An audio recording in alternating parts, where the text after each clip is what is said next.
हमारा आज का विषय है मोह।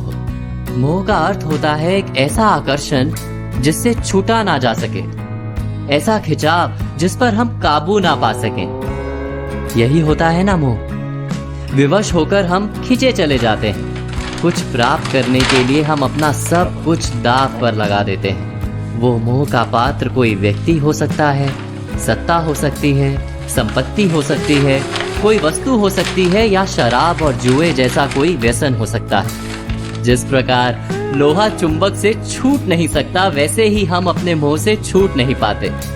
और हम मानते हैं कि मोह केवल हमारे प्रेम का गहरा रूप है।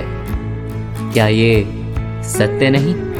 क्या हम मोह को प्रेम ही नहीं समझते? और फिर भी विचारकों ने, संतों ने मोह से छूटने का उपदेश दिया है। ऐसा क्यों है? मोह और प्रेम में भेद क्या है? हम विचार कर रहे थे मोह के विषय में।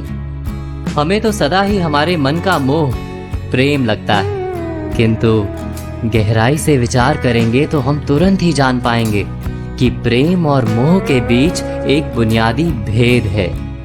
प्रेम होता है तब हम किसी के सुख की इच्छा करते हैं, जब मोह होता है तब हम किसी के सुख की कामना करते हैं। बस इतना सोचने पर प्रेम और मोह का भेद तुरंत ही समझ में आ जाता है।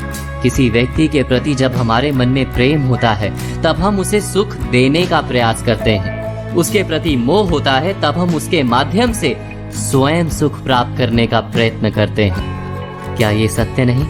प्रेम के केंद्र में हम नहीं होते, मोह के केंद्र में केवल हम होते हैं। ये तो व्यक्ति की बात हुई, किंतु किसी वस्तु के प्रति प्रेम और मोह में क्या ऐसा ही भेद होता है? विचार कीजिए, यदि हमें सत्ता और पद के लिए प्रेम है तो हम क्या करेंगे? स्वयं अपने आप को उस सत्ता या पद के लिए योग्य बनाएंगे। किंतु यदि मोह है तो हम उसे प्राप्त करने के लिए किसी भी प्रकार का अनुचित कार्य करने को तैयार हो जाएंगे। संपत्ति के लिए प्रेम है तो हम मेहनत करेंगे, यदि मोह है तो चोरी करेंगे। क्या ये सत्य नहीं? हम विचार कर रहे थे मोह के विषय में। जिस वस्तु या व्यक्ति के लिए हमें मोह होता है, हमारे सारे सुख का आधार हम उसे ही मान लेते हैं। जब वो प्राप्त नहीं होता तो हमारे मन में विक्षिप्तता प्रवेश करती है, जुनून पैदा हो जाता है। रात दिन हम उस व्यक्ति या वस्तु को प्राप्त करने के बारे में सोचते हैं। उसे प्राप्त करने के लिए उचित अनुचित का विचार नहीं करते।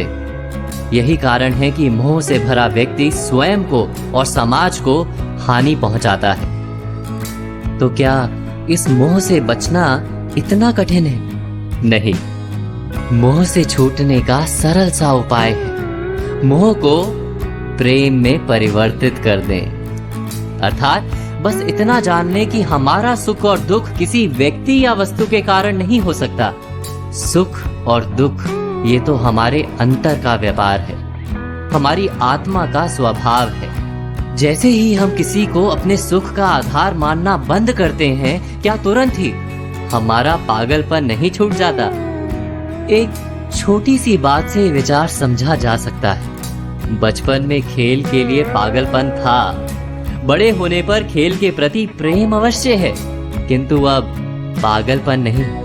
अर्थात मोह बांधने का प्रयास करता है, इसीलिए सदा ही दुख का कारण होता है। प्रेम मुक्ति देता है, इसीलिए सदा ही सुख का आधार बनता है।